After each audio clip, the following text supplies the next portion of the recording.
A Páscoa que nós celebramos em cada Eucaristia recebe a sua densidade litúrgica no momento celebrativo do Tríduo Pascal, cada ano. E é para este acontecimento que o nosso olhar, mais ainda, o nosso coração se volta, principalmente durante o tempo quaresmal, marcado pelos exercícios da oração, da caridade e do jejum, exercícios que nos permitem treinar a ouvir atentamente a santa palavra de Deus, verdadeiro fertilizante para as raízes da nossa espiritualidade. Nós já estamos bem avançados este ano no nosso percurso espiritual quaresmal. Neste final de semana, celebramos o terceiro passo, terceiro domingo da Quaresma. E para este final de semana, a liturgia da Igreja nos fornece 3 textos bíblicos muito densos, provocativos e também belíssimos. Olhemos, irmãos e irmãs, para esta palavra, com os nossos ouvidos espirituais, estes do coração escancarados. Não estou equivocado. Quero de verdade convidar a todos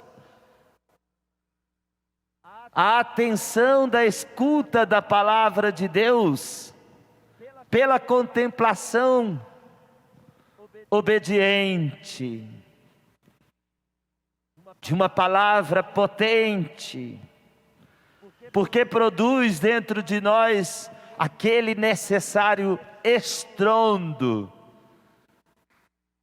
que interrompe o círculo vicioso do mal, desconstrói a indiferença interior e prepara para a acolhida do processo transformador de nossas vidas, que nós usualmente chamamos de conversão do coração. O primeiro texto está intimamente vinculado como primeira moldura do texto central. Trata-se do capítulo 3 do livro do Êxodo. Oportunidade imperdível para ouvir a riqueza do recorte do Evangelho de Lucas a partir do capítulo 9. O que encontramos neste capítulo 3 do Êxodo? A belíssima cena da revelação do nome de Deus. Nós nos relacionamos com Deus pessoal, que tem um rosto, tem um nome, e se relaciona conosco a partir de disposições profundas de amor, de misericórdia e de justiça. Na história desta revelação do nome de Deus, que é nosso libertador, é posto um mediador, chamado Moisés, pastor de ovelhas. O contexto em que Deus revela seu nome para os homens não é um contexto favorável. O povo, por mais de 430 anos, no Egito, experimentava a dureza da escravidão, com trabalhos forçados, principalmente para a construção das cidades do Nilo. E pagavam aquelas pessoas escravizadas impostos altíssimos ao faraó. Como é o nosso contexto atual? Quais são as nossas realidades sociais? Nós sabemos como é importante experimentar nas mais diversas formas a ação libertadora de quem possa nos ajudar a superar toda espécie de opressão, de escravidão. E no nosso caso, a pior escravidão é a do pecado. Imposta não a partir, em primeiro lugar, do lado de fora a nós, mas dentro de nós, pelas tentações do mal. Contudo, Deus convida Moisés, homem simples, pastor de ovelhas, para colaborar como mediador da sua ação libertadora em relação a seu povo amado, escolhido, o povo hebreu. E aproveita de um gesto de Moisés, que leva as suas ovelhas deserto adentro até chegar ao monte, chamado Monte Horebe. Quando Moisés alcança a altura deste monte, o seu ponto mais alto, é surpreendido por um evento extraordinário. Aparece-lhe um anjo, cheio de fogo, em cima de um arbusto, uma sarça, que também pegava fogo, mas não se consumia. Uma linda metáfora para a nossa vida. Como é importante para nós pegar fogo sem gastar toda a energia. Precisamos disto. Precisamos de nos arder de amor. Precisamos de elan, de coragem, de vitalidade, sem desperdiçar o que é necessário para dar continuidade ao caminho. E olhando para esta cena, Moisés deseja se aproximar. Vou me aproximar para contemplar o que os meus olhos veem, mas a minha razão não consegue explicar. Mal Moisés se aproxima da sarça ardente, ouve a voz de Deus lhe chamando: Moisés, Moisés. E ele responde: estou aqui.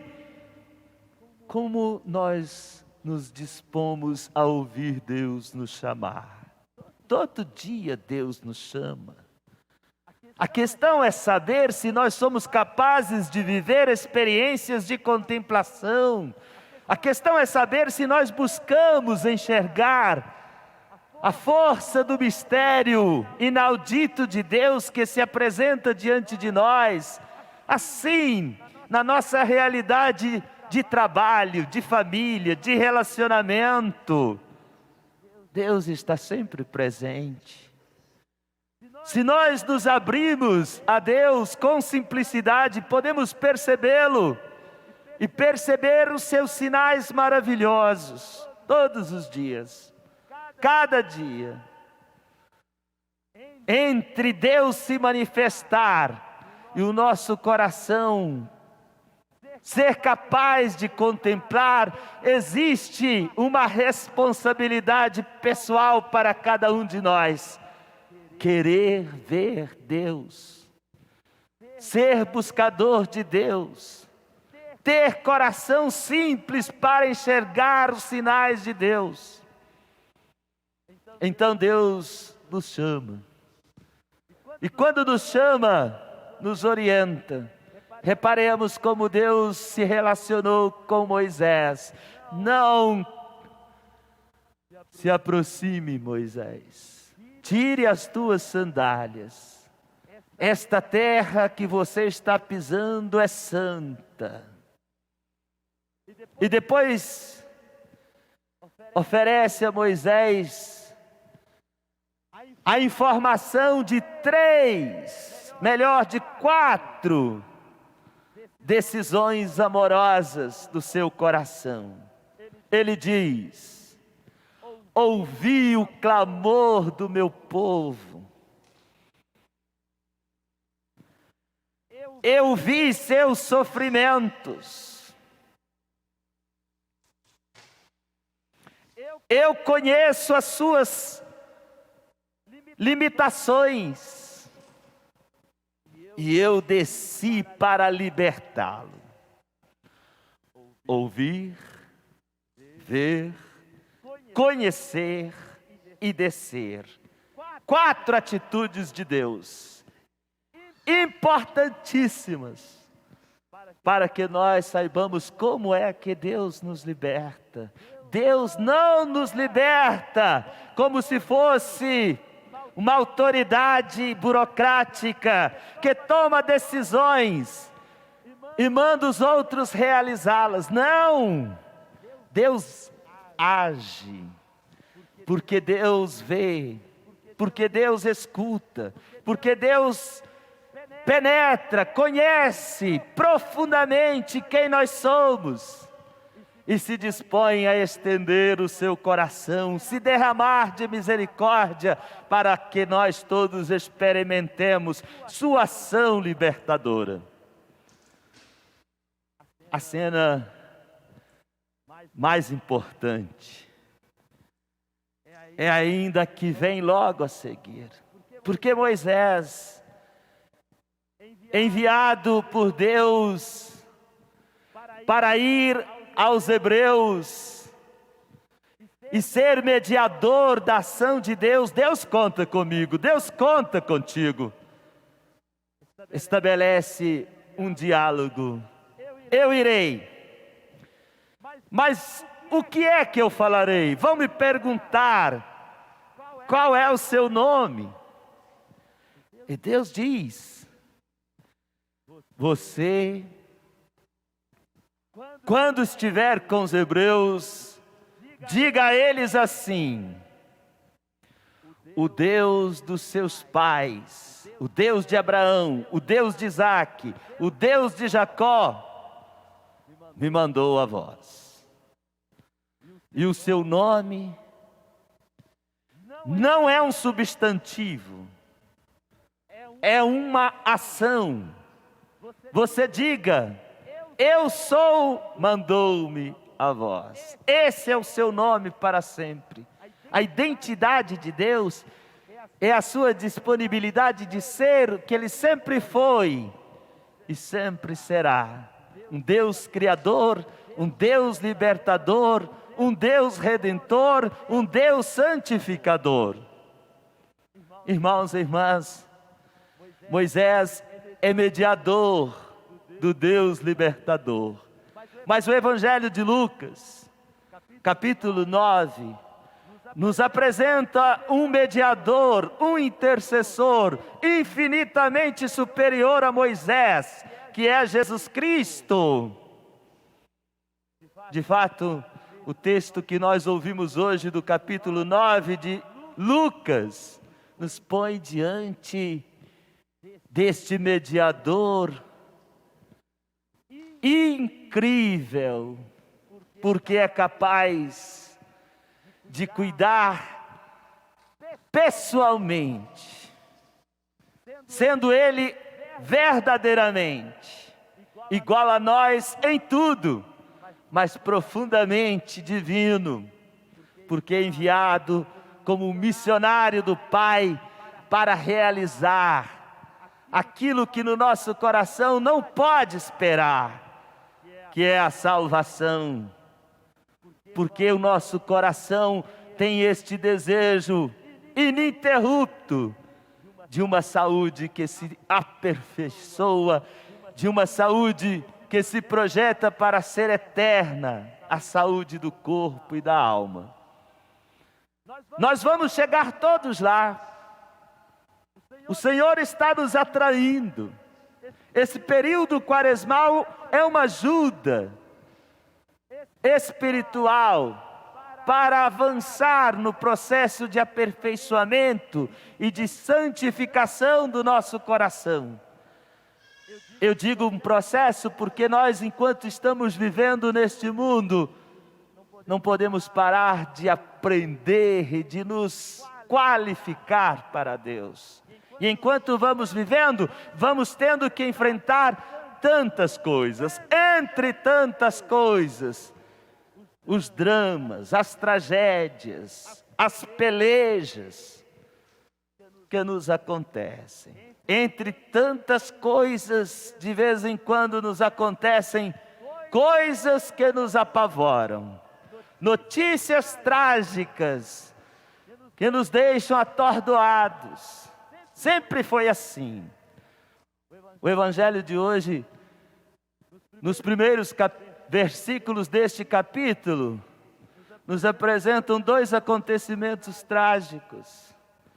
Primeiro, a morte dos galileus sob Herodes, e depois a morte de 18 pessoas vítimas de uma fatalidade. Caiu a torre da piscina de Siloé e matou as pessoas.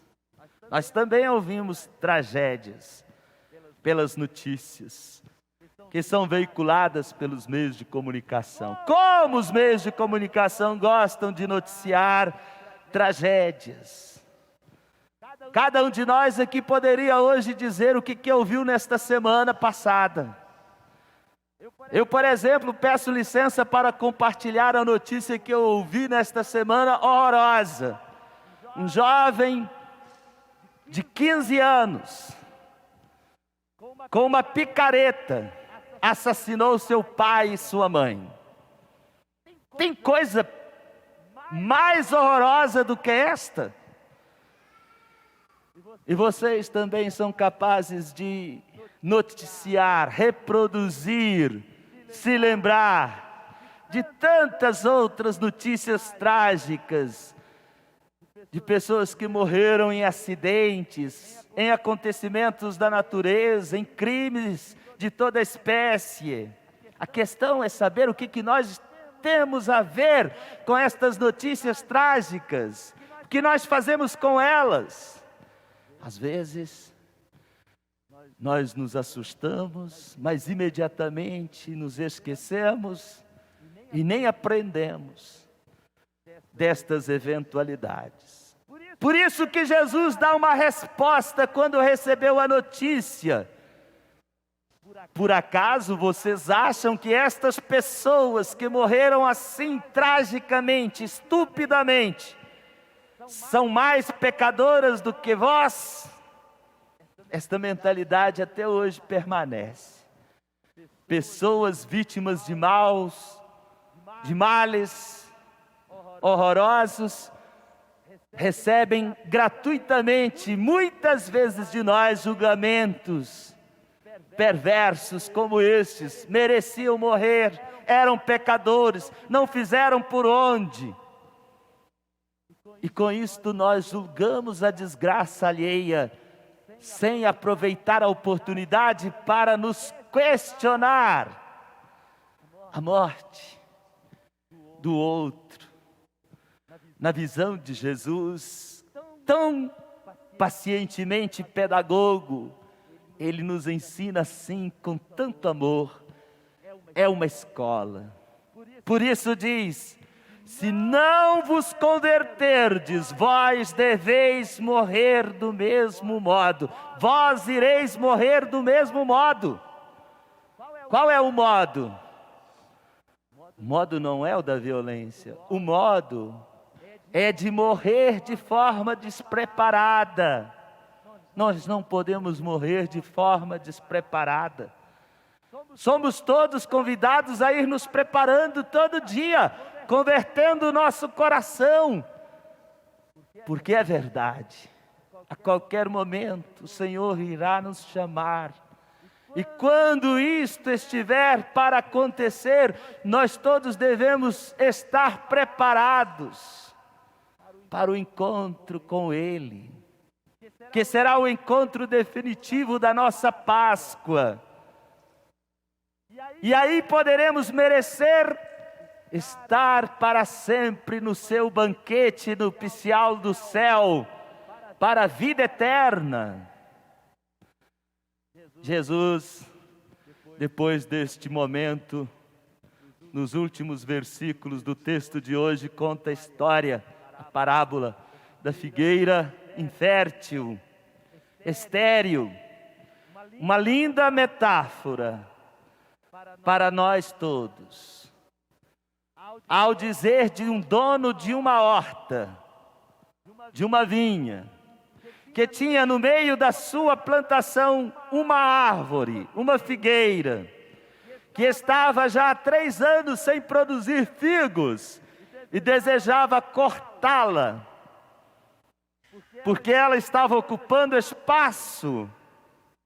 Na história contada, nós podemos ver aí o símbolo do dono da vinha como sendo Deus, símbolo de Deus.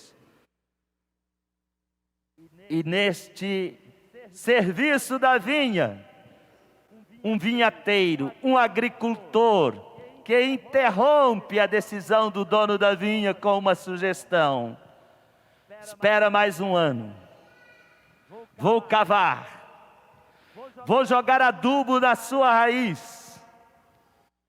Se ela não produzir o fruto esperado, então tu a cortarás. Este vinhateiro é Jesus, é símbolo de Jesus. Mas a árvore somos nós. Nós fomos plantados no chão desta terra para produzirmos frutos. Como é triste viver neste mundo sem produzir frutos. Como é triste ir perdendo a fecundidade dos frutos do amor de Deus, esperados de cada um de nós.